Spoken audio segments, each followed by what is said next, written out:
Delta in the House by Janson Davies. Chapter 1. Ghosts in the Sand, Syrian Desert, 0200 hours. Operation Silent Night. The mission was 0 dark 30, early hours when the enemy slept. The desert heat was suffocating, even under pale moonlight. Sand whipped across the battered remains of an insurgent compound, where shadows crawled like spiders hunting web-trapped prey. Delta Force Lieutenant Jimmy Toland pressed his back against crumbling concrete, scanning the courtyard through his NVGs. As his head swiveled, all he tracked with stillness in the green visions. Target Compound Alpha secured. No sign of hostages. Copy. Bravo is cold. Looks like intel was a ghost trail. Jimmy clicked his comms.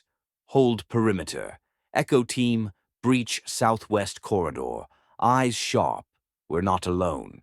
Suddenly, a rocket-propelled grenade screamed across the compound. Explosion. Dust. Chaos. Jimmy sprinted through gunfire. Pop, pop, pop. Silenced precision rounds dropped 3 hostiles. He vaulted a sandbag wall and slammed into cover, breathing hard. Echo, report. We're taking fire, LT. Simmons is hit. Bad. Jimmy's jaw clenched. That wasn't the plan. They weren't supposed to walk into a kill box. This op reeked of a setup. Bad intel. And worse, something felt off. Then came the tremor. The ground shook beneath his boots, not from a grenade impact, but from something above. Light burst from the sky, blinding, spherical, unnatural. His HUD glitched, comms fried. Jimmy aimed his weapon toward the light, shouting orders. Then everything went silent. No sound, no gunfire, no screams. Just stillness. A beam speared through him like a spotlight, not pain, just overwhelming pressure. Gravity reversed, the earth evaporated beneath him, and Jimmy Toland disappeared. Chapter 2. Chamber of the Unseen. Location: alien vessel, unknown orbit, 0 hour. The cold hit first. Jimmy blinked, gasping as if surfacing from deep water. His body floated, weightless, limbs slack, breath forming mist in the sterile air. He was suspended inside a translucent gel pod, surrounded by silvery tendrils pulsing like veins across the walls. His gear was gone. No weapon, no communications, just his fatigues and instinct. The pod hissed open. He fell, hard, onto smooth alloy flooring. He scrambled to his feet, taking cover instinctively behind a pillar. Then he saw them. Figures glided toward him, tall, sleek, reptilian, skin slick like polished coal. 4 in total, their movements almost fluid, as if their bones didn't obey physics. They looked at him through large black eyes that didn't blink. One stepped forward. Its fingers glowed violet, projecting symbols into midair, a rudimentary translator. The alien commander spoke through his device. I am Commander Zimar. We require your warfare, training.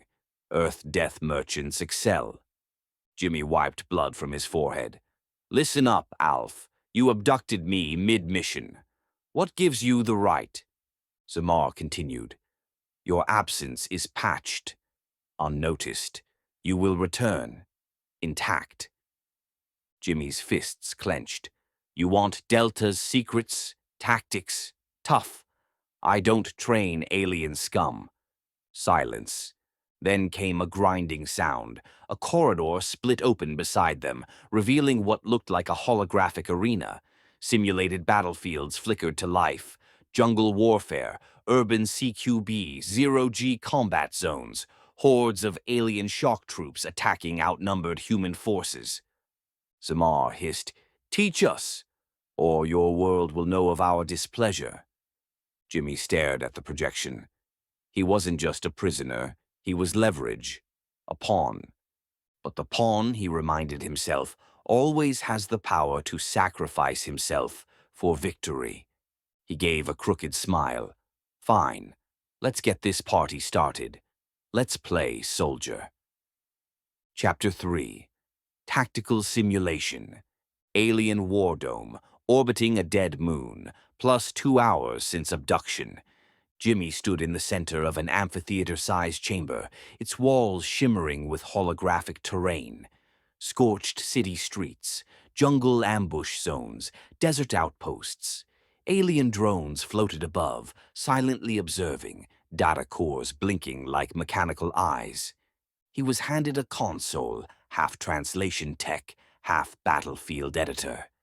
You will demonstrate your most effective tactics. Begin, Commander Zimar ordered. Jimmy surveyed the terrain. If they wanted warfare, he'd give them a master class in manipulation. Lesson 1, Adaptability Wins Wars. He simulated a classic Delta formation, a 5-man entry on a derelict structure. While explaining fire zones and comm discipline, Jimmy subtly twisted the tactics. He introduced false choke points that would trap real units. He demonstrated agile retreat, code for exposing flanks, and he taught them to trust terrain that would collapse under pressure.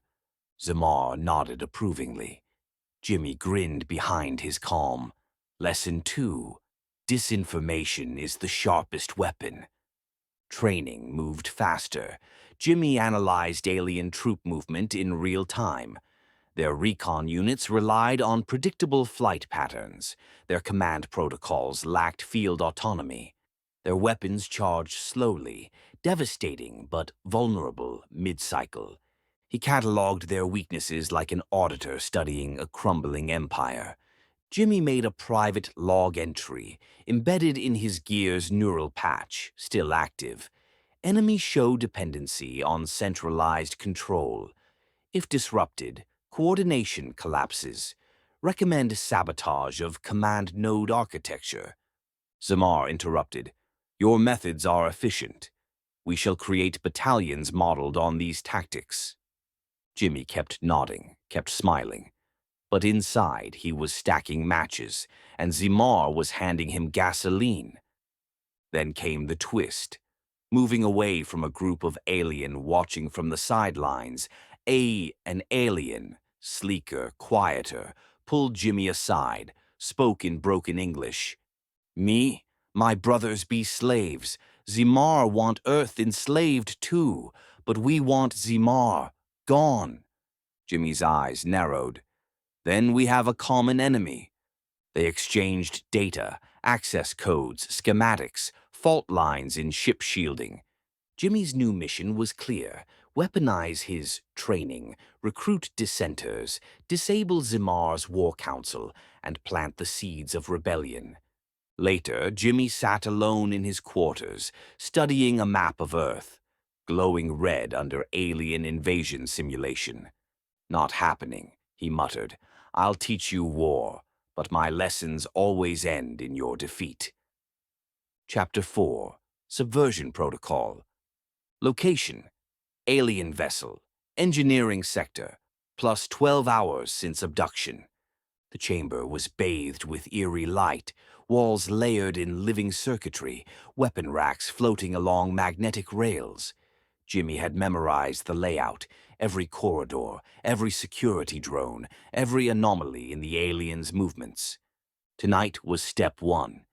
He wasn't teaching tactics. He was dismantling a war machine.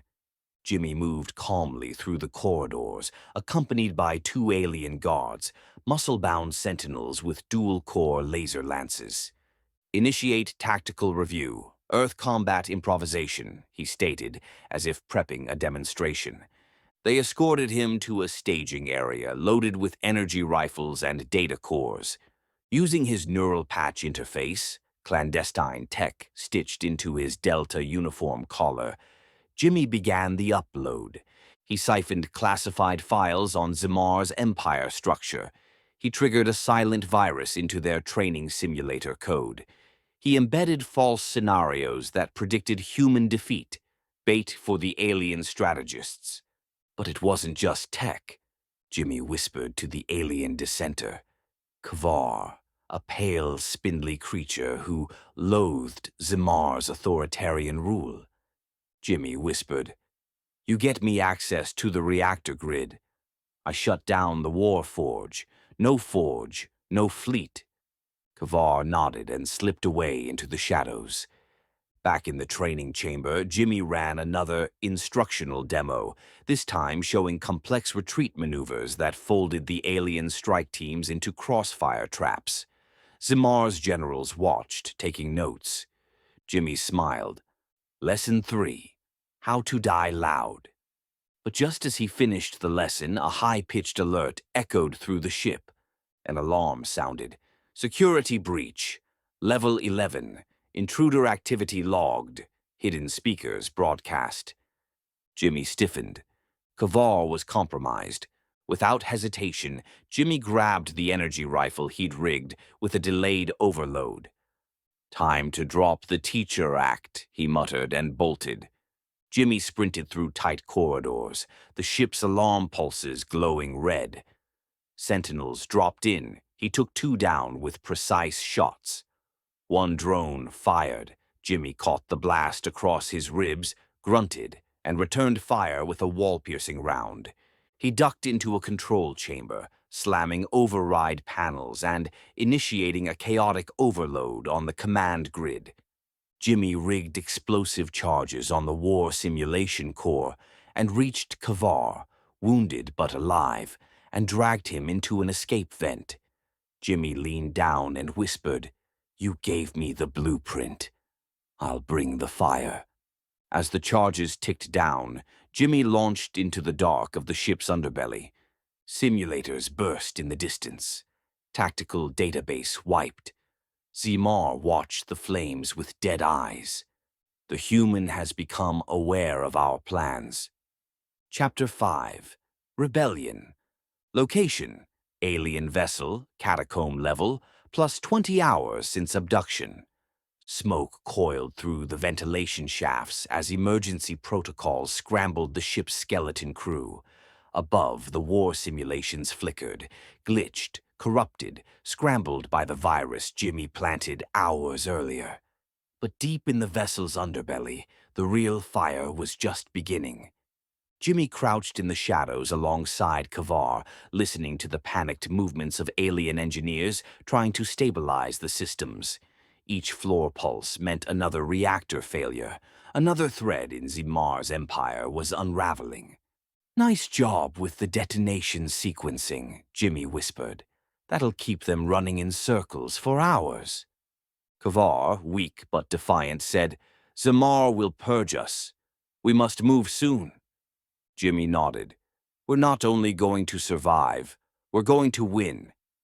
Jimmy made contact with 3 more defectors, technicians, low-ranking soldiers, even one former tactician who had witnessed Earth's retaliatory strikes years ago. They believed in Jimmy, not in his species, but his resolve. Using fragments from the alien systems, Jimmy built a prototype comm beacon. A message, encrypted, sent toward Earth's orbit. A warning, a map, a declaration. Delta has infiltrated their war vessel, has joined forces with rebels. Jimmy and the rebels raided the weapons vault under simulated maintenance cover. Silencers, pulse charges, EMP darts, tactical cloaks pulled from engineering labs. The objective: disable the ship's spire, the central nervous system that fed intel and battlefield simulations to Zimar's entire fleet. Jimmy led the team through zero-G tunnels, dodging sensor webs and motion traps. One rebel was lost, vaporized in a tripwire beam, but the rest reached the spire. The sabotage was swift. Jimmy planted proximity mines and, with a grin, placed a single item at the base of the control node. A Delta Force insignia. "Lesson 4, Jimmy muttered. "Never leave your calling card unless you're declaring war." Boom! The blast shorted half the ship's AI grid. External command channels went dark. Zimar's reach was bleeding out. On the upper decks, Zimar watched the rebellion grow. His generals were tense, confused, simulations failed, troops defected. The human had become viral, mythic. Zamar was furious. He was meant to be a tool. Now he's our ruin. Jimmy, cloaked and bruised, stared out of a viewing bay. Earth shimmered far in the distance. Kavar stepped beside him. "Next move's yours, Commander," Jimmy said. Kavar nodded. "Then I say we take your war and freedom to reality." The entire war vessel floated powerless in space, scarred, smoking, and under siege from within. Chapter 6. Fracture and Fire. Location: Command Spine. Alien war vessel, plus 30 hours since abduction.